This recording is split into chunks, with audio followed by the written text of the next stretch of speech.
Good morning, Omatseye. And we have a returnee in the house well after the surgeon. She's back. Welcome to Oyeyemi Aderibigbe. You're welcome back. Thank you so much. Good to see you. Well, it's been like a minute anyway, but we're always glad to have you back here. Thank you.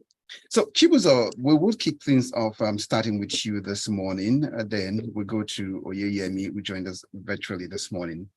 Chibuzor, this one is coming from the Daily Trust newspaper this morning, and it says Tinubu gives ministers a target to revive economy. That's according to the Daily Trust newspaper. Now, as you look into the papers this morning, wrap this up with it, looking at it from the point of view that these ministers are just attending their first school meeting. How apt is this marching order, Chibuzor? Okay, I think, well, at least this is a bit of a departure from the previous administration, or quite a departure from the previous administration, to be frank. It's good to hear. This is what happens in most serious organizations and most entities that are in most serious countries, where once you appoint someone or you give somebody a branch of responsibility, what he's responsible for is clearly cut out. Now, obviously, a lot of us have had issues with some of the ministers that have been appointed. There are controversies around one or two. Some are still pending in the wings to be appointed. But the ministers exist apart from the constitutional requirements to placate each state and make each state happy. The ministers exist to actually push the program of the president or the government. Let me not use the president, but of this government. And in saying that they've been giving KPIs to improve the economy, first thing I was scratching my head when I saw the title was, okay, hey, you're giving them KPIs to go and do what exactly? Go and improve the economy. It's not a magic stick, but if we go deeper into the story, we can see that the Minister for Finance and Coordinating Minister of the Economy, which is important, that's Mr. Wale Edun, he presented what they call the roadmap for the economy, which was presented at the first cabinet FEC meeting.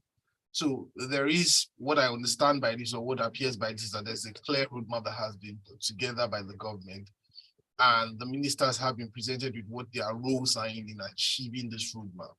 So it's for Nigerians to now see, one of the things also for it, so many the two legacy. So the president has given them something. Unfortunately, at this point, I'm not sure that is so clear to the rest of Nigerians, but obviously at the end of it is the way Nigerians will measure them is what's my pocket, how better is my life, what's my propensity to want to jack out to stay, those kind of things are the things that Nigerians use to measure the effectiveness of this KPI. So I would want to cross my fingers and see how this works out. But what we do want to see this time is all the ministers working together. We don't want to see a disconnect like we saw the last regime, where we saw someone running with the fiscal policies, another person running. Well, we saw very little action on fiscal. We saw a lot of action in the monetary policies part. The ministers look as if they were guided by anything apart from their egos and their personalities and what they wanted to do when they woke up in the morning, or whatever side of the day they woke up in the morning. So I do hope that there's some guideline around what they're going to do this time, and this master plan or roadmap for the economy is what is going to spell it out. And Nigerians will then have to see concerted efforts in specific directions towards achieving this. Yeah, and that's how we'll measure them at the end of the day, to be truthful. So at this point, it's a waiting game. Let's wait and see. Hopefully, Nigerians also will know the parts that they need to play. It's not enough to just say, hey, we need to play our parts, but you need to be clear to Nigerians, what part are we playing in this role? How are you going to create this environment for us to play our parts? So it's not just enough to make those speeches and call us to action, but let us know what actions we need to take. All right. Thank you very much, Chibuzor. Let the listener know they can be part of this conversation at any point by sending their WhatsApp messages to 0809-444-0981. And that's where the WhatsApp messages will go to 0809-444-0981. In a related development, and this I'm going to Oyeyemi this morning, and more like a welcome back. This is this piece you would use for us, and it's related. It says, it's come from the Premium Times this morning saying, Nigerian government to end borrowing, so says the finance minister. Stitch these two stories out for us. I think it's really connected to what Chibuzor just talked about. Where we are economically is the main priority for this government. And it is good to see that there's a lot of intentionality not just with positioning, but with communication. And one of our biggest issues is actually the debt. As at early January, the debt management organization was saying that we would probably land at somewhere between 77 trillion for an economy whose reserves are currently not up to even 5 trillion, naira. It means that we're in dire situation, right? So it's a very core objective, and it is good that it is being prioritized. But then I have a couple of questions, because when we have objectives, we also want to see the roadmap to achieving those objectives.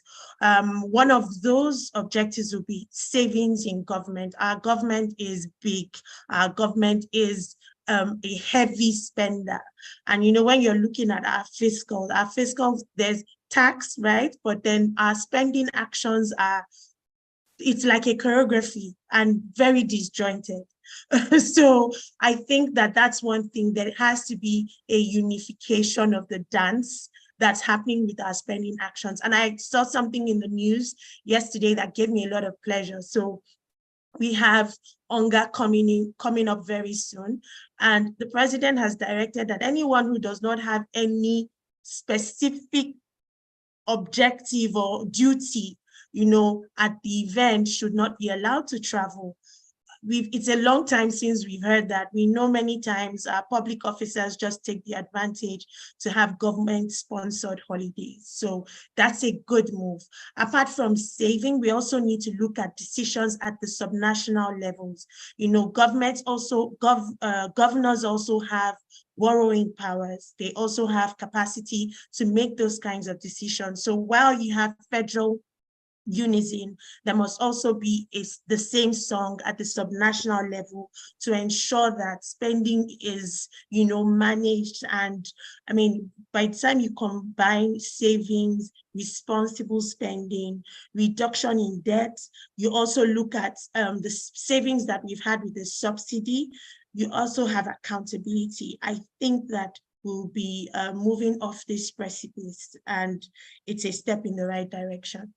Well, thank you very much, Oyeyemi. At least you in explaining, you also had pointed out that it seemed the orchestra now is also leading in such a way because of that UNGA, that directive issued yesterday saying, if you don't have a business in this meeting going to New York, please stay away. So we're not going with an entire village to that meeting this time around.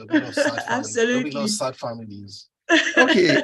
Okay, guys, so let's drift on to our next paper this morning. If you just joined in, you're on to Freshly Pressed on Smooth 98.1 FM. Remember, we expect the messages to pour onto the platform 0809-444-0981. I'm here with Chibuzor Nwaezeapu and, of course, Oyeyemi Aderibigbe. My name is Omatseye Ashin. Chibuzor, walk us through this story from the Punch newspaper saying NLC and the Federal Mortgage Bank of Nigeria disagree over 238 billion naira National Housing Fund. Not singing from the same hymn book, according to, if I were to borrow a phrase from Oyeyemi this morning. So basically, there's the NHF fund, which, and if you're a worker and you earn the salary in Nigeria, and if you don't know, if you earn more than 3,000 naira per annum, you're supposed to have the 2.5% of your monthly salary should be contributed into the NHF as a housing contribution. So that's note the amounts. If you earn more than 3,000 naira per annum, 2.5% of your monthly salary. So I studied maths in school, so I think that's less than if you earn about less than 300 naira a month, basically. About 250 naira a month, 2.5%, which is like 25 naira should go into the NHF. So basically, that's the crux of it. And the maximum you can get out of that fund is 15 million, which is repayable over 30 years at 6%. So yes, for those of you who are trying to build houses or buy houses or check around for cost of houses, just do the maths. But the major issue here is that the NHF on one side, there's the labor unions on one side saying that, hey, my members are trying to access these funds and you're not able to access this fund. There's a lot of bureaucracy around it. And because we are not happy, we're going to pull our fund. We're going to ask our members to stop contributing to this thing. And the NHS saying, hey, you know what, we have a lot of these applications. A lot of them are being rejected on one side because according to the NHS, a lot of these things are being rejected because the applications aren't being sent in correctly. And the second part, which is a major issue here, is that there's a funding gap. Now, I would have liked us to go deeper and say, where is this funding gap coming from? But to start with, you obviously see, we can do the maths about how the contributions are. And the question is how many Nigerians are earning sizable amounts enough to contribute amounts of money that can sort out that problem. So that's what the issue, that the pool itself, I don't think the pool itself is that large, but that's one part of it. The other part of it is how is the NHF managing that pool and the queue of people are asking for it. I have colleagues and friends who have tried to access those funds, and it's, let's say it's easier, you know, the thing about the thread and the eye of the needle and the camel going through it. That's what you imagine. It's easier if you're in touch with some entity which has some contacts in the NHF. That's when your money will come out. Let's be, you know, I'm not making any allusions or any accusations, but that's what typically happens. You have these companies who say they are developing or developers, they have connections into the NHF. That's how you can access it. But for an individual getting your money out of that place, it is much harder. So at one point, the labor unions are saying, hey, we're going to ask our members to stop. NHF is saying, hey, it's not our fault. We can't just meet up with the demands. Okay. And I think both of them are true. And it's how this is going to be sorted out that is going to be the challenge. So I think it's something that there needs to be some discussion on both parties. They need to, obviously, NHF also needs to get rid of a lot of bureaucracy. It needs to be a transparent system. You go to a platform, there's technology to help us, there's a digital age. People can make these applications. You can see the progress you should be able to see the progress of your applications as they come across. If your applications are being returned, there are ways to do this. Let's not make this in rocket science. You know, we're in 2023. We need to get to the point where we see houses. I saw the new minister Sunday talking about, you know, the cost of building houses. I was looking into the cost of cement and importing cement or not. You know, but there are a lot of problems. There are a lot of, you know, different moving parts in that system. So it's, yes. I think it's a lot of systemic thinking needs to come into the problem and resolution. And it's good to see NLC calling out some of these things. And I think also labor union members also should call out how NLC manages their own contributions into their monthly contributions from their and deductions from their salaries into the NLC and into the labor unions. How are those monies also being used? You know, accountability should go always in 360-degree things. So all of us should be accountable to one another. All right. Well, thank you very much, Chibuzor Nwaezeapu. What we need to, there's a red light at the traffic at this moment. We need to observe that. And then when we come back, I will head straight to get the next headline over to Oyeyemi, helping us break the next one down. And that will be, we're heading to Bayelsa after now. Stay tuned. That was very I'm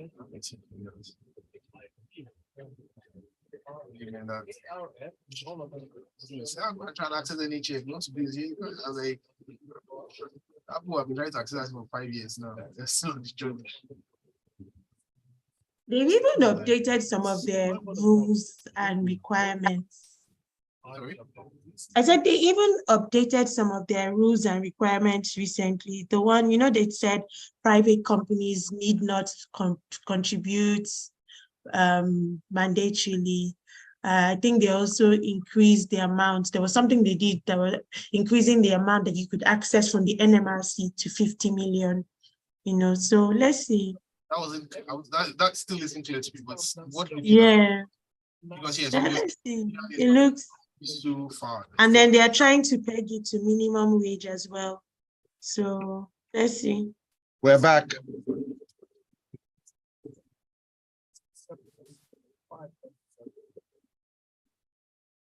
And you're listening to this Breakfast Show.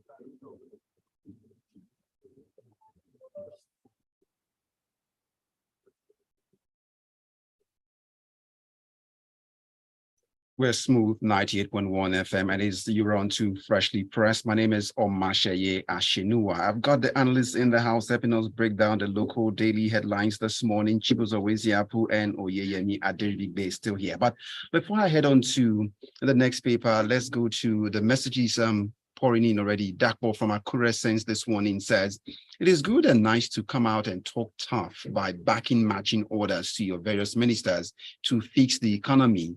But where do you draw the line concerning your monetary and financial excesses? Regarding cutting costs and prudence. Just yesterday, we were talking about debt servicing and budgetary ratios, but these our creditors are owing money, aren't driving around with bulletproof limousines. So who's fooling who? Singapore came back from the dead. So writing off Nigeria as a degenerated and forgotten conclusion is premature. But in order to revive hope and trust, the step-by-step process is necessary and essential to government gaining public confidence from the people. Will do this administration plenty of good. Dakbo, thank you so much. I've got Ayo in here. Ayo from Lagos sends in this one saying, "Good morning, freshly pressed.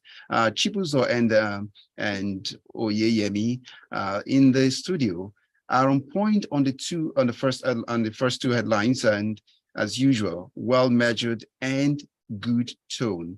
Thank you. Hashtag freshly pressed. Ayo_Lagos. Next post by Ajayi Oloninlua from Magodo GRA Sherry saying, "Good morning. The approach of the president to governance is a departure from his avowed policy of restructuring and true fiscal federalism. The 8-point agenda being introduced now is still doing the same thing all over again and expecting a different result." Ajayi from Magodo GRA. I've got Dan saying, "Good morning, crew. If the present government stopped the practice of borrowing, it will do our economy a lot of good. Managing the economy is not rocket science. Good move, Barrister Dan Okuda from Igondo." This next one from Tony Chima from Ikeja says, "Nigerian political scene is likened to when you ordered for 2023 car brand and the car dealer delivers a 1980 model and asks you to go to court if you're not satisfied. It will be interesting to know how you will settle down." That's Tony from Ikeja. So let's get back on course now to the Vanguard newspaper, and this is for you now, Oyeyemi. The Vanguard here screens with the headline, "Residents invade loot palliatives warehouse in Bayelsa State." Does this seem like a movie you've seen before now? I wish it was a movie, then it would be something to talk about. The fact that this is a reality is very sad. Very sad. During the COVID period, we had stock of palliatives that had been kept and warehoused by public officers. And in some cases, they even repurposed those palliatives. And it's 2023. This was for flooding victims in Bayelsa. You know, if we wanted to even measure grades of evil, maybe you would say, oh, they would at least keep it, and just before it expires, they would release it. You know, like if we wanted to just try to sympathize with the irresponsibility. But what kind of waste would inspire that kind of action that makes you keep the stock till they're outdated, not fit for consumption? What is the goal? Why are government officials involved in that? There is an agency of government that's managing those storehouses. And I think it's time for some significant level of accountability in those states, especially in Bayelsa now, because it does not make sense. The goods are spoiled now. So government investment, government resources wasted. The beneficiaries don't get the benefit. And now, because of hunger and poverty, they are putting themselves at risk by invading. So the risk levels are higher now. Disease, death, harm. It's just irresponsibility. And I think that we need to work together to make sure that these kinds of news don't make the headlines anymore. They become a thing of the past. All right, thank you very much for that brief one. And let's get into the Punch newspaper, where this headline screams also from the Punch newspaper. Federal government evacuates 139 Nigerians freed from Libyan detention. Chibuzor, this begs for your attention, and this doesn't look like rocket science to you, does it? Well, it's a tale of the times. And when I say the times, it's not just this quarantine. This is something that's been happening for a long time. ever since I was young and trying to be, years ago, I heard tales, it used to be those fanciful tales of how young people wanted to leave Nigeria and they'll go to the desert, they go to Cotonou, instead of heading towards the airport, they're heading the opposite direction because they're going via the desert to Libya, find their way down to Morocco into Europe. And I initially was something out of those stories, but as I grew older, I got to see some of those things. That those things were real, and I saw people who are about to embark on those journeys. What has happened basically is that we have this 139 Nigerians, including an infant, who have been sitting down in detention centers in Libya because they entered Libya illegally. Libya is not the most fanciful place in the world at the moment. It's basically, in fact, it's more or less a failed state at this point. But when you see that when Nigerians rank their risk levels, the promise of going past Libya is higher than having to stay in Nigeria. Their current status having to stay in Nigeria, then you see there's a problem. It could be a problem in their current state in Nigeria, the problem in their minds, whichever one we want to argue about, but that's the reality. So these guys go to Libya, 85 males, 51 females, and 2 children and an infant have been stuck in Libya. They've now been released. They're expected to have arrived. They're expected to have arrived, I think, was it yesterday? I think, or well, they're expected to have arrived on Monday. So the government has stepped in. They've tried to help them to get back into the country. We do hope that when they just get back into the country, they will just not be dropped at the airport and allowed to roam back into the streets, because a lot of them will try and find their way back to the place they're coming from. There needs to be some plan to at least try and help them to settle in.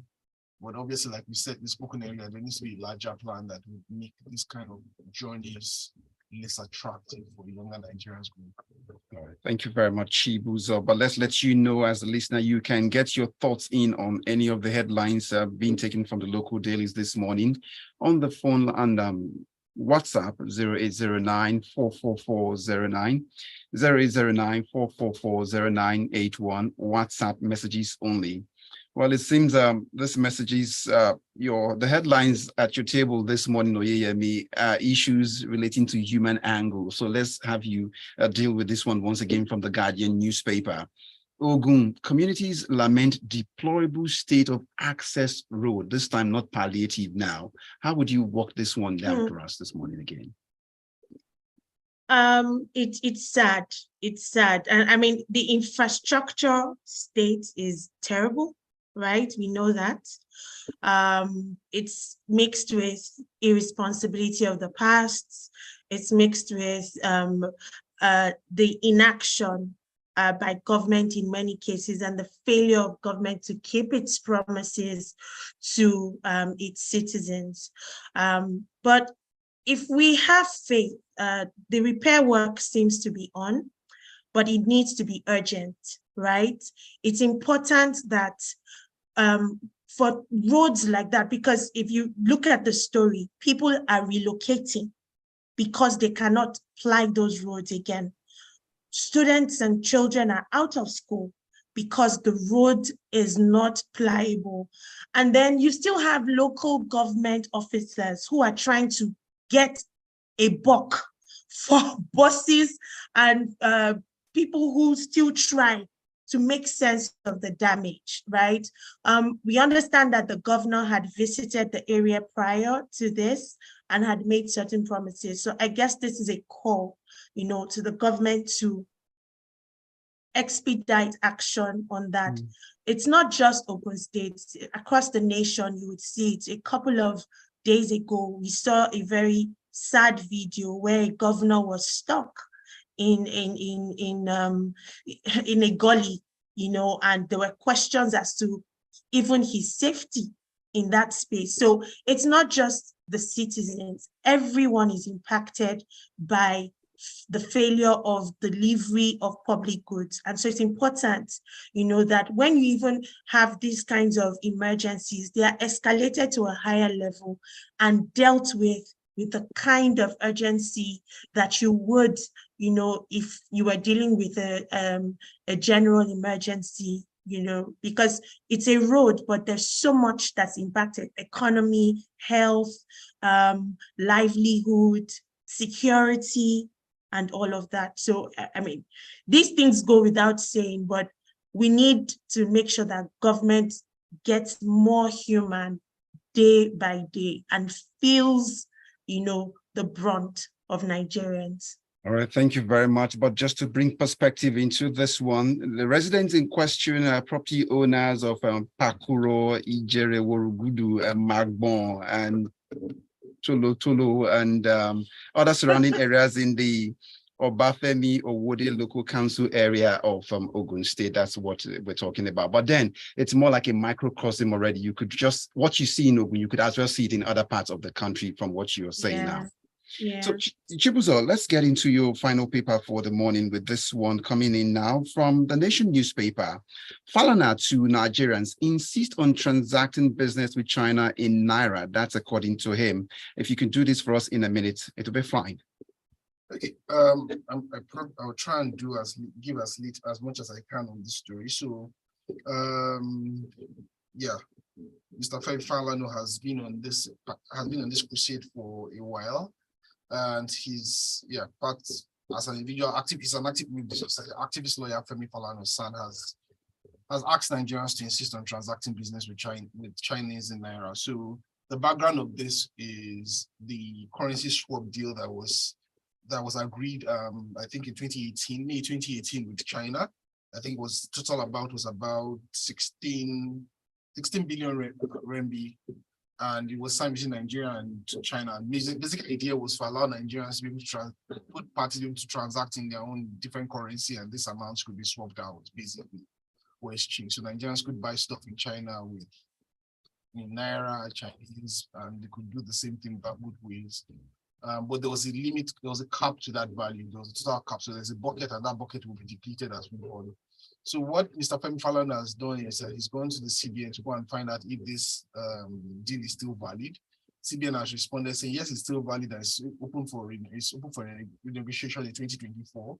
And so he's encouraging the Nigerians to continue trying to do that with the Chinese, and basically has pointed fingers to the previous CBN leadership as partnering with the boogeyman, the IMF, to dollarize the Nigerian economy by pushing Nigerians to buy stuff in dollars. Well, I'm not going to feed if it's a conspiracy theory of the truth, but Nigerians will draw it down the line. But in reality, when the currency swap deal was passed, it made a lot of sense because it was going to reduce the pressure on the naira versus the dollar. The question I would have is that have Nigerians hit the cap? That was because I know that this is a bucket that needs to be depleted. Have we depleted the bucket, or is that bucket still open to be for use? If it is, then Nigerians should take advantage of it, as Mr. Falana has said.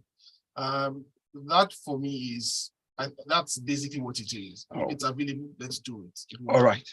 Thank you very much, Chibuzor. But this one, it's a takeaway for you, Oyeyemi. It's just a headline from the Punch newspaper. 7 Kwara communities grown over 18 months blackout. That's a grounded community. There's no life in that community. 18 months of no power means no productive capacity in the world we live today. And so we need to eradicate, you know how they say stage 1, stage 2, stage 3, stage 4 of diseases? These kinds of things are like stage 4, and you would see these pockets across the country. We need, I guess, the major message, and the undertone is everywhere in the news. We need to get this economy alive, right? And there's certain fundamentals that just need to be fed into the way we live and work. 1, power. 2, infrastructure. 3, responsible spending. And I think that we're on our way there. Let's hope that we get there very shortly. And it's a wrap on Freshly Pressed this morning. Thank you so much to the analysts in the house, Chibuzor, Nwaezeapu, for your time this morning. Thank you very much. A special thank you to Oyeyemi Aderibigbe once again. Welcome back. Thank you. All right, it's a wrap, people. My name is Omatseye Atsenuwa. Good morning. Bye. Bye. Bye.